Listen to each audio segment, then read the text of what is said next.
నాకు మీరు రాగానే ఫుల్ క్వశ్చన్స్ అయితే రెడీగా ఉంటాయి. నాకు మొన్నటి నుంచి ఒక క్వశ్చన్ ఉంది. ఏంటి అంటే చాలామంది డేట్ ఆఫ్ బర్త్ చూసి కానివ్వండి, చేతి రేఖలు చూసి కానివ్వండి, మీరు లైఫ్లో ఈ టైంకి సెటిల్ అవుతారు, అలా సెటిల్ అవుతారు, ఇలా సెటిల్ అవుతారని చెప్తూ ఉంటారు. అసలు అలా చెప్పడం, చేతిరేఖలు చూసి డేట్ ఆఫ్ బర్త్ చూసి చెప్పడం అనేది పాసిబుల్ అవుతుంది అని అంటారు?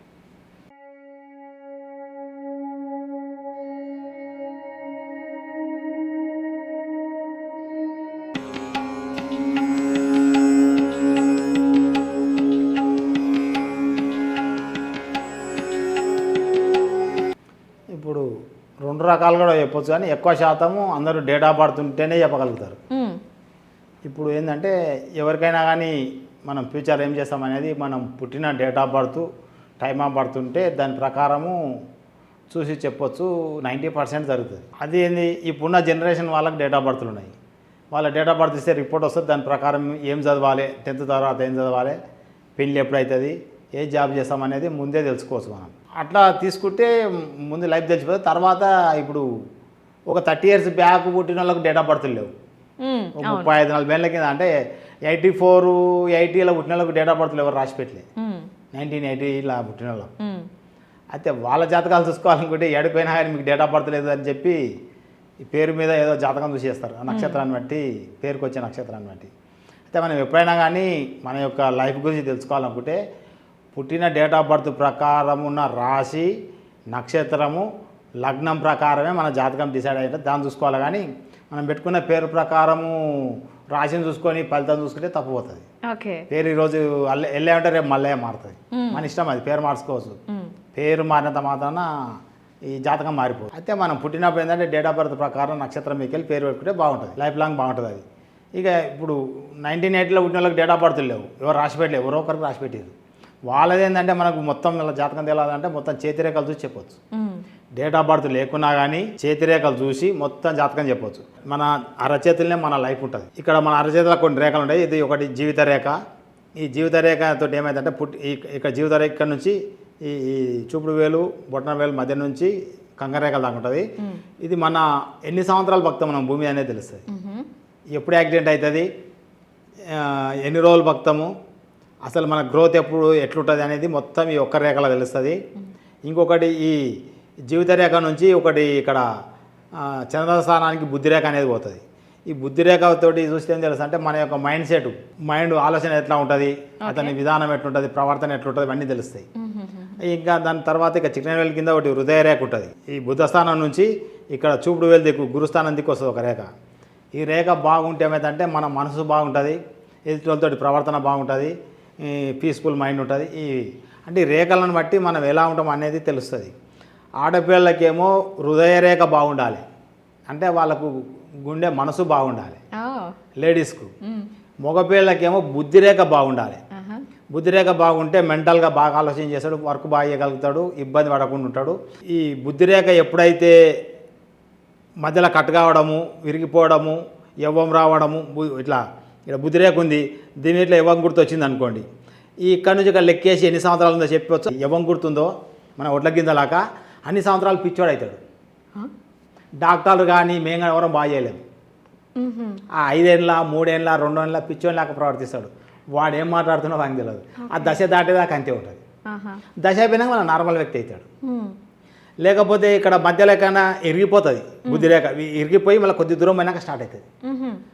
వానికి గెలేని భూమి మీద లేని సమస్యలు మొత్తం స్టార్ట్ అవుతాయి. అంటే భార్యతో సమస్య కానీ, డబ్బు సమస్య కానీ, అప్పులపాలు కావడం కానీ, లేకపోతే ఏదైనా కేసులు ఇరుక్కొని మెంటల్ ప్రెషర్ కానీ స్టార్ట్ అయిపోయి ఇక చచ్చిపోవాలన్న ఫీలింగ్ వస్తుంది. ఆ దశ దాటాక ఆటోమేటిక్ తక్కువ అయిపోతుంది. అంటే ఆ కేసులకి వెళ్ళి బయటపడతాడు. అది 2 సంవత్సరాలు 4 సంవత్సరాలు 5 సంవత్సరాల ముందే మనం చెప్పొచ్చు. ఈ విధంగా ఉంటుంది. ఇది ఏంది, మగపిల్లలకు ఇట్లా ఈ రేఖ బాగలేకపోతే ఇలాంటి పరిచయాలు ఉంటాయి. ఆడపిల్లకి ఏమో ఇది చికెన్ కింద ఈ హృదయ రేఖ చూపుడు వెళ్దికి వస్తుంది గురుస్థానానికి. ఇది మన బంతిపూలలో అల్లే దారము, దొడ్డు దారం లాగా సాఫీగా ఉండాలి. అలా ఉండకుండా మధ్య లెక్కన అన్ని యవ్వం గుర్తులు, అంటే ఒడ్ల గింజలాగా ఇట్లా గొలుసు కట్టుకుంటుంది, లేదా ఏమైనా కటింగ్ ఉంటుంది. కటింగ్ వచ్చిన దాన్ని వాళ్ళకు హృదయం సంబంధించిన బాధలు వస్తాయి. అంటే ఇంట్లో ఎవరికైనా బాగలేక వీళ్ళు బాధపడాల్సి అంటే ఆ టయానికి వీళ్ళకు సమస్య క్రియేట్ అవుతుంది. మనసు బాగలేక బాగా ఆందోళనగా ఉంటారు, మెంటల్గా కాదు, మనసు బాగలేక, అంటే గుండెకి సంబంధించి. లేతే గుండె రోగం రావడము, ఇంకా హృదయరేఖ ఏమైనా కట్ అయి ఉంటే హార్ట్ సంబంధించిన ప్రాబ్లం కూడా వస్తుంది. ఇక యవ్వం గుర్తులు ఏంటంటే వాళ్ళు గుణం మంచిగా ఉండదు, చెడ్డ గుణం ఉంటుంది వాళ్ళకి, క్యారెక్టర్ బాగుండదు, ఓకే, గొలుసు కట్ట లాకుండే ఈ హృదయరేఖ అయిన. అయితే ఇట్లా లేడీస్కి ఏమో హృదయరేఖ బాగుండాలి, జెంట్స్కి ఏమో మోపిలకు బుద్ధిరేఖ బాగుండాలి. ఇట్లా మనం బట్టి వాళ్ళ లైఫ్ మొత్తం ఏమైతే చెప్పొచ్చు. అదే నువ్వు పుట్టినప్పుడే చెప్పొచ్చు నువ్వు ధనవంతుడవా బికారి అవుతావా. దానికి ఏం చేయాలంటే కంకర నుంచి ఒక నిలువు రేఖ ఈ మధ్యవేలు దిక్కుపోతుంది, దీన్ని శనిస్థానం అంటాం, దీన్ని భాగ్యరేఖ అంటాం. ఇట్లా నిలువుగా వస్తుంది ఈ రేఖ. ఎవరికి అయిందో వాడు ఎవరిని ఇట్లా ఉడితే వాడికి డబ్బు వస్తుంది. గుడిసెలో పుట్టినా సరే ఆ గుడిసె పోయే వాడు బిల్డింగ్ ఒకటి కొడుకు పుట్టిన పిల్లవాడు పెరుగుతున్నా కొద్దిగా వాడికి డబ్బు కలిసి వస్తుంది. ఎట్లా కలిసి వస్తుంది, చేసే జాబ్ ప్రమోషన్ కానీ ఏమైనా డబ్బు దొరకడం కానీ లేదా కలిసి రావడం కానీ ఏదో రకంగా పై స్థాయికి వస్తాడు.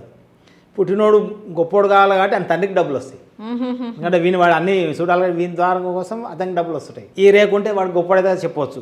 అలానే మనం ఇక్కడ ఉంగరం వేలు కింద ఒకటి నిలువు రేఖ ఉంటుంది, అది ఎంత పెద్దగా కిందికి ఉంటే అంత గొప్పోడు అవుతాడు ఫ్యూచర్లో. బాగా బ్యాంక్ బ్యాలెన్స్ ఉంటుంది, రాజకీయాల్లో రాణిస్తాడు, కలెక్టరు లేకపోతే ఏది గ్రూప్ 1 పెద్ద జాబ్లో ఉంటాడు. ఇక్కడ ఎవరికైతే ఎక్కువ మందంగా అయిన సూర్యస్థానం కింద రేఖ ఉంటుందో వాని బ్యాంక్ బ్యాలెన్స్ అంతా ఎక్కువ ఉంటుంది. సన్న ఎంటిక పోగులాకు ఉన్నోనికి మామూలు యావరేజ్ లైఫ్ ఉంటుంది. బ్యాంక్ బ్యాలెన్స్ ఇక్కడ ఎవరికైతే మందమైన రేఖ ఉంటుందో బ్యాంక్ బ్యాలెన్స్ బాగుంటుంది. ఇక్కడ రేఖ లేని వాళ్ళకు బ్యాంక్ బ్యాలెన్స్ ఉంటుంది. ఒక్కటే రేఖ ఉంటే డబ్బులు రోజు వస్తాయి. భాగ్యస్థానం ఇదేంది, ఈ శని స్థానం మధ్యవేలు కిందికి వెళ్ళి ఇక్కడ కంకరేఖలో రేఖ ఉంటే డబ్బు ఉంటుంది రోజు, బ్యాంకులు ఉండవు. ఈ ఉంగరమేలు కింద ఎవరికైతే రేఖ ఉంటుందో ఈ హృదయ రేఖ వరకు మందంగా ఉండాలి, లావుగా. ఇలా లావుగా ఉన్న వ్యక్తికి బ్యాంక్ బ్యాలెన్స్ బాగుంటుంది. ఎవరికైనా ఏది దొడ్డు దారబ్రిల్ కన్నా లావు మందం ఉందనుకో వాని బ్యాంకులో కోట్లు ఉంటాయి. అంతే, ఎట్లా అనేది కాదు, మన దగ్గర ఏం లేకున్నా సరే కలిసి వస్తాయి అంతే డబ్బు. లాటరీ తలగవచ్చు, లేకపోతే ఎవరైనా రాజకీయ నాయకుడు ఇవ్వచ్చు, లేకపోతే ఇటు చేసే బిజినెస్ కలిసి రావచ్చు, ఇటు ఉన్న పొలానికి రేటు పెరగవచ్చు, పెరిగిన బ్యాంకులోకి వచ్చేసాయి పైసలు, బాగా ఉన్నత స్థానానికి వెళ్ళిపోతాడు. అట్లనే దీని కింద ఒక త్రిభుజం ఉంది అనుకోండి, ఉంది ఆ రేఖకు కంపల్సరీ గవర్నమెంట్ జాబ్ వస్తుంది.